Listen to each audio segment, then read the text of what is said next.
जय Shri Shyam. Welcome back to Krida family. आज मैं आपके सामने कामदा एकादशी की कथा सुनाने जा रही हूँ। तो सबसे पहले गणेश जी का जिक्र लगाते हैं। बोलो गणेश जी महाराज की जय, बोलो विष्णु भगवान की जय। तो चैत्र माह के शुक्ल पक्ष की एकादशी को कामदा एकादशी कहते हैं। इस दिन भगवान विष्णु की पूजा करते हैं और कामदा एकादशी व्रत कथा सुनते हैं। इस व्रत को करने से व्यक्ति के कार्य सफल होते हैं, विष्णु कृपा से पाप से मुक्ति मिलती है और वह व्यक्ति मोक्ष प्राप्त करता है। एक बार युधिष्ठिर जी ने भगवान श्री कृष्ण से पूछा कि चैत्र शुक्ल एकादशी व्रत का महत्व क्या है, इसकी व्रत की महिमा और विधि क्या है। इस पर श्री कृष्ण जी ने कहा कि चैत्र शुक्ल पक्ष एकादशी को कामदा एकादशी के रूप में जानते हैं। ये व्रत मनुष्य के पापों को नाश करता है, उसे जीवन मरण के चक्र से मुक्ति मिलती है। पढ़ते हैं कामदा एकादशी व्रत कथा। भोगीपुर राज्य में राजा पुंडरीक की शासन था। उसका राज्य धन धान्य और ऐश्वर्य से भरा था। उसके राज्य में एक प्रेमी युगल रहता था जिसका नाम ललित और ललिता था। वे दोनों एक दूसरे से प्रेम करते थे। एक दिन राजा पुंडरीक की सभी लगी थी कि उसमें ललित साथी कलाकारों के साथ गीत संगीत का कार्यक्रम प्रस्तुत कर रहा था। उसने ललिता को देखा और उसका सुर गड़बड़ हो गया। सभा में उपस्थित सेवकों ने राजा पुंडरीक को इस बात की जानकारी दे दी।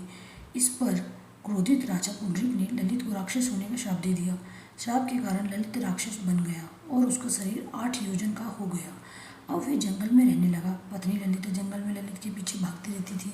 राक्षस होने के कारण ललित का जीवन बड़ा कष्ट में हो गया था। एक रोज ललिता विंध्याचल पर्वत पर गई। वहाँ पर श्रृंगी ऋषि का आश्रम था। ललिता ने श्रृंगी ऋषि को प्रणाम किया और अपने आने का उद्देश्य बताया। श्रृंगी ऋषि ने कहा कि तुम परेशान ना हो, तुम कामदा एकादशी का व्रत रखो और इस व्रत से अर्जित पुण्य फल को अपने पति को समर्पित कर दो। उस व्रत के पुण्य प्रभाव से तुम्हारा पति राक्षस योनि से बाहर निकल आएगा।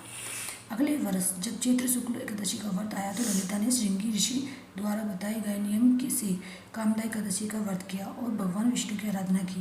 पूरे दिन कुछ नहीं खाया, रात्रि के समय में जागरण किया, फिर अगले दिन पारण किया और भगवान विष्णु से इस व्रत के पुण्य को पति ललित को देने की प्रार्थना की।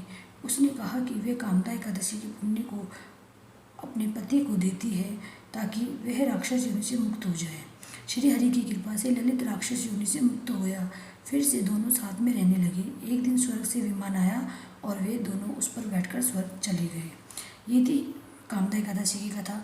तो कहा जाता है कि जो जैसे ब्रह्म हत्या होता है ना, गऊ हत्या का विवाह, ब्राह्मण हत्या का, तो इसी एकादशी को करने से वो पापों से मुक्ति मिल जाती है। तो सोचो हम लोग जाने अनजाने में कितने ही पाप करते हैं। तो हमें इसकी एकादशी की कथा भी पढ़नी चाहिए और फास्ट भी रखना चाहिए।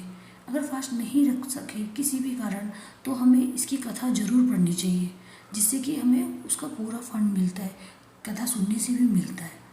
तो इस तरह से हम अगर फास्ट नहीं रखेंगे तो हमें पूजा करनी है और पूजा करके चैंटिंग करनी है, ज़्यादा से ज़्यादा हरि नाम जप करना है।